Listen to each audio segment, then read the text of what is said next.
Je reçois maintenant Emmanuel Prost pour un très beau livre, un très beau roman qui s'appelle Les enfants de Gaillan, publié aux éditions de Boré. Votre précédent roman, c'était La descente des anges, toujours aux éditions de Boré, qui était une saga familiale sur 4 générations qui se déroulait dans le bassin minier, avec pour fil conducteur la catastrophe de Courrières. C'est ça. Cette fois-ci, on change un petit peu de lieu puisque c'est le Douaisis cette année.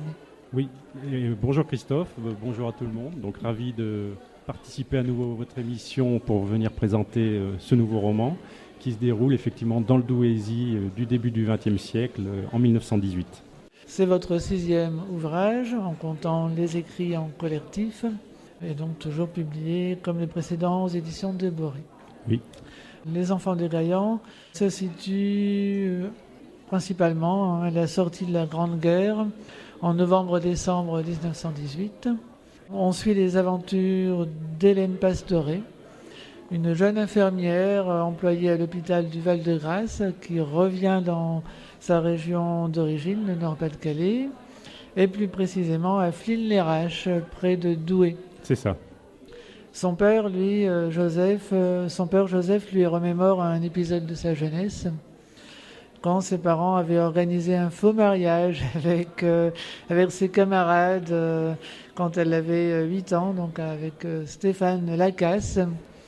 Et justement, celui-ci revient de la guerre, lui aussi, en étant 1918, et il croise la jeune femme en se rendant à l'hôpital où elle travaille désormais, donc à l'hôtel Dieu, donc à Douai. Et une complicité va très vite naître entre eux, une complicité qui devient même de l'amour entre elle, l'infirmière, et lui, Stéphane, qui travaille dans les mines. C'est ça. Le jeune homme appartient à la confrérie des porteurs de Gaillan, c'est-à-dire les porteurs de géants à Douai, une tradition très vivace encore maintenant à Douai. Et donc c'est lors d'une visite à ces porteurs qu'Auguste Bellecour, un riche brasseur qui est devenu leur mécène, que Auguste Bellecour va tomber nez à nez sur Stéphane et sa compagne Hélène. Surtout Hélène, quoi. Voilà.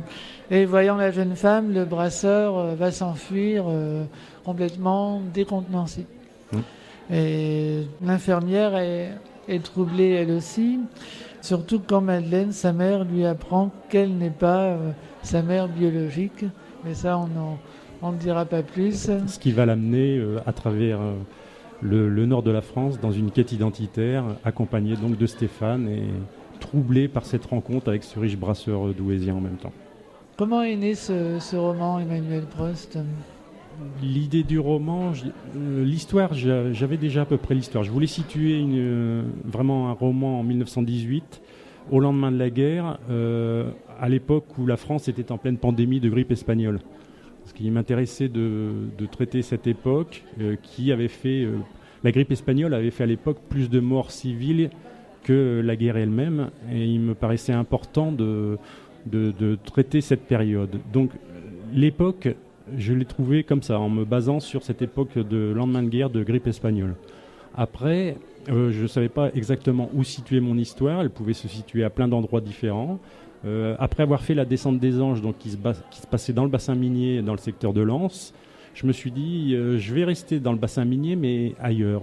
Bassin minier du Nord, donc de Douai, qui n'est pas très loin, qui était à 25 km de là où se situait mon premier roman. Et pourquoi Douai ? Simplement parce que l'année d'avant, j'ai participé, enfin j'ai assisté plutôt aux fêtes de Gaillan. Et ça a été une vraie révélation, une journée formidable de voir ces géants sortir, ces grandes fêtes de tradition du Nord, des géants protecteurs des villes. Et je me suis dit, cette journée m'a marqué, et je vais faire se dérouler mon prochain roman à Douai. Et finalement, en faisant beaucoup de recherches sur la ville, j'ai trouvé que le choix avait été bon, c'était une bonne pioche. Parce que Douai, historiquement et culturellement, est certainement une des cités les plus intéressantes et les plus riches du Nord-Pas-de-Calais. Alors l'héroïne principale, c'est Hélène Pastoré, une jeune femme travailleuse, volontaire, aimante, dévouée, rassurante, joyeuse. Le rôle d'une Pour infirmière. rajouter d'autres qualificatifs, mais voilà, donc elle est tout à l'opposé d'Armand Bellecourt, le père d'Auguste, dont on n'a pas parlé tout à l'heure, mais qui lui est assoiffé de pouvoir, égoïste, méprisant et manipulateur surtout. Oui, oui. Donc il y a la violence physique, hein, on la voit avec les stigmates de la guerre, les gueules cassées notamment, et puis aussi la violence psychologique dans le roman. Je joue beaucoup sur cette violence psychologique, oui, sur l'emprise du patronat aussi, sur la population, sur le monde ouvrier. C'est une bourgeoisie qui se croyait certainement intellectuellement supérieure et qui donc se croyait permise d'avoir emprise justement sur cette population ouvrière. Je joue beaucoup avec ça. Ouais. Oui, il y a un vrai fossé, hein, on ne se mélange pas entre les riches industriels de la région et puis les ouvriers du textile ou les mineurs. Et même dans les industriels, il y a une hiérarchie qui s'installe et c'est vraiment le plus fort, le plus riche qui gagnera la partie, quoi, disons, au détriment des autres, des brasseries, je dirais, concurrentes qui, elles, vont péricliter et au détriment du plus grand, quoi.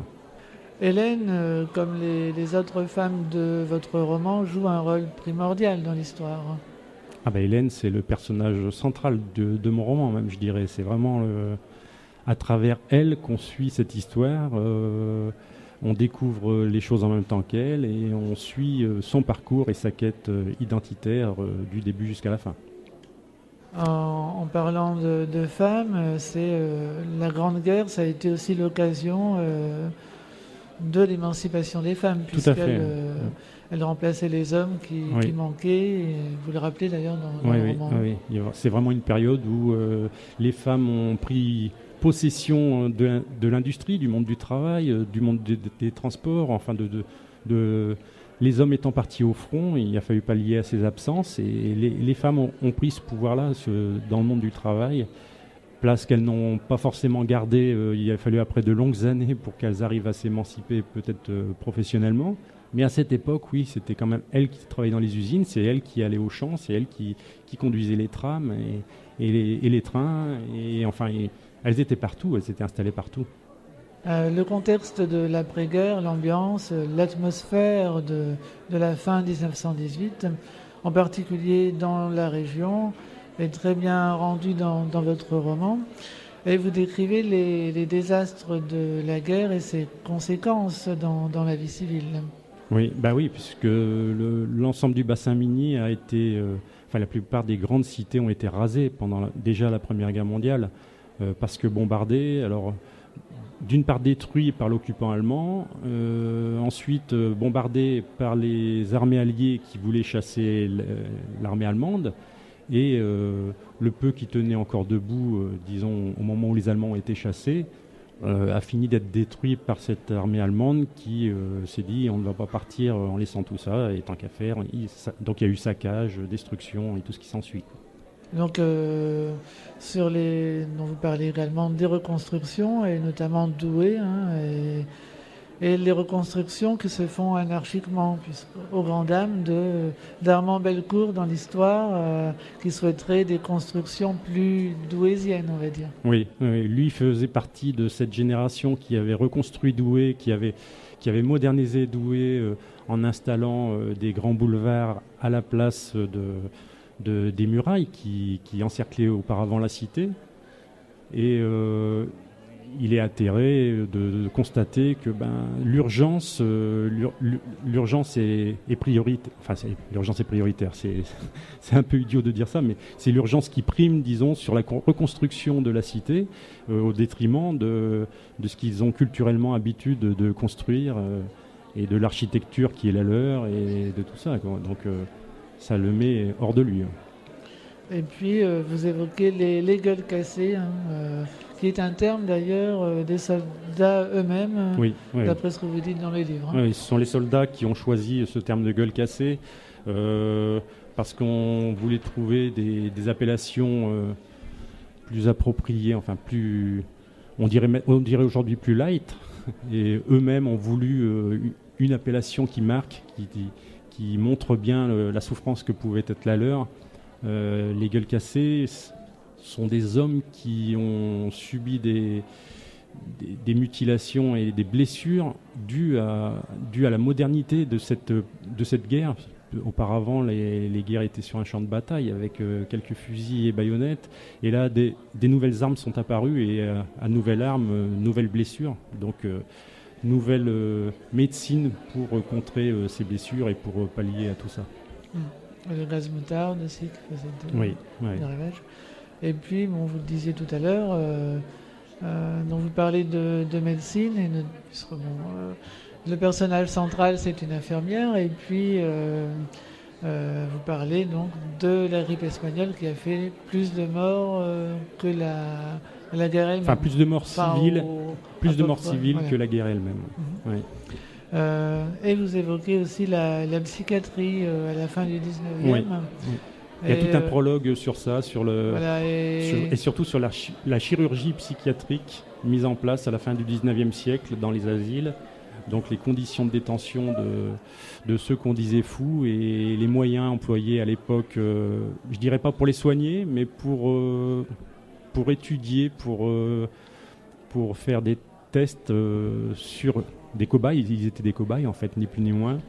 Et la chirurgie avait besoin d'avancer à grands pas, et ces cobayes semblaient tout à fait bien amenés et arriver au bon moment pour ces médecins qui avaient les dents longues et qui voulaient en apprendre toujours plus. C'était pas joli. Non, je pense que c'était pas très chouette. Voilà.